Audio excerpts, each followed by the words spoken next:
Ayan guys, good morning. Andito tayo ngayon sa ating field. Ayan. Andito sila Sir Jun, tsaka yung kasama ni Sir Jun na isa. Taga BPI NSQCS. Nagpa-final inspection sila ngayon. Ayan. Si Sir Jun na talagang tinitignan nila ng mabuti sa field. Hindi basta-basta ano yan guys. Ito yung mga natanggal natin.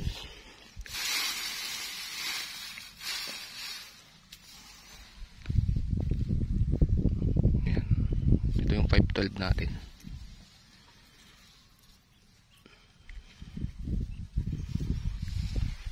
Ayan. Ayan. Talagang pupuntahan pa nila sa field talaga. Ayan kahit si Sir Pina-final inspection na nila kasi malapit ng anihin.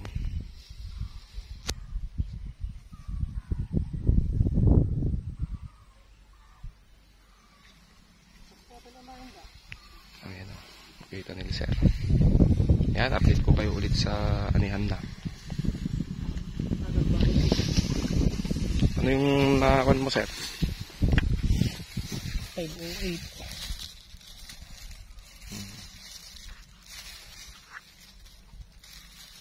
Yung dahon niya kasi Nakatong, malapad di ka na. Tsaka G kuha na Sir, ito'y kayo na. Oh. Nakutong. May sapatin atiratik na.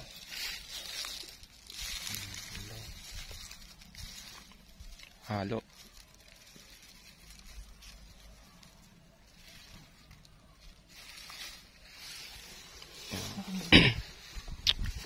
Masisipag na si inspector natin.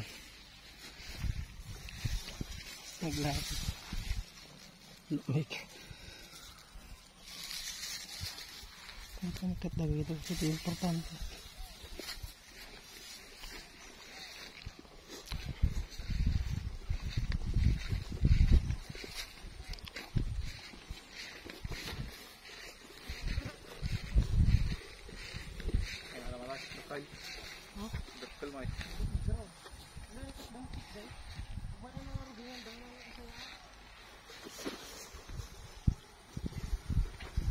Mga taga Seedlab yan guys, sila Sir.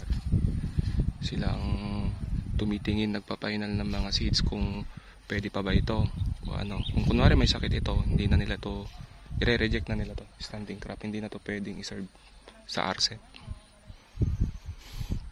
Ganito po dito sa amin, stricto po ang mga which is tama naman. Kailangan mong mag-produce ng high quality seeds. Yun naman na po ang trabaho ng BPI NSQCS. Tinitingnan po nila yan sa field. Hindi po yung basta-basta nabibili na lang sa agricultural supply, yung mga walang tag. Hindi po sila kasali dyan sa sila, yung agency po nila ang nag-a-analyze sa laboratory pag nagpapasa ng mga seeds. Kaya sila yung nagtatag, sila yung certifying agency. Ayan sila Sir. Bago i-serve sa RCEP pag nagkataon na pumasa. Ayan guys, thank you at tapusin lang namin tong inspection nila Sir. Salamat. Ayan guys, dito naman kami sa area ng 508.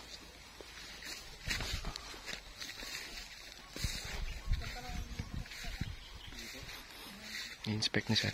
Dito naman tayo sa 508. Yan po ang trabaho ng BPI NSQCS. Sila po ang certifying agency. Sila po yung mga nagbibigay ng tag sa mga seed grower. Kaya pag may tag po yung nyo, makakasigurado po kayong quality yung nabili nyong binhi. Continuation lang ito nung seed inspection nila sa 512 natin. Papakita lang natin. Sila po ang naninigurado na okay po yung mga maise-serve na RCEP. tingin kung maraming halo sila sir. Kung tinamaan to ng sakit, yan po yung standing crop na rejection. Hindi na nila ipapaserve yan. Yan, masisipag sila sir. No. Yan sila sir.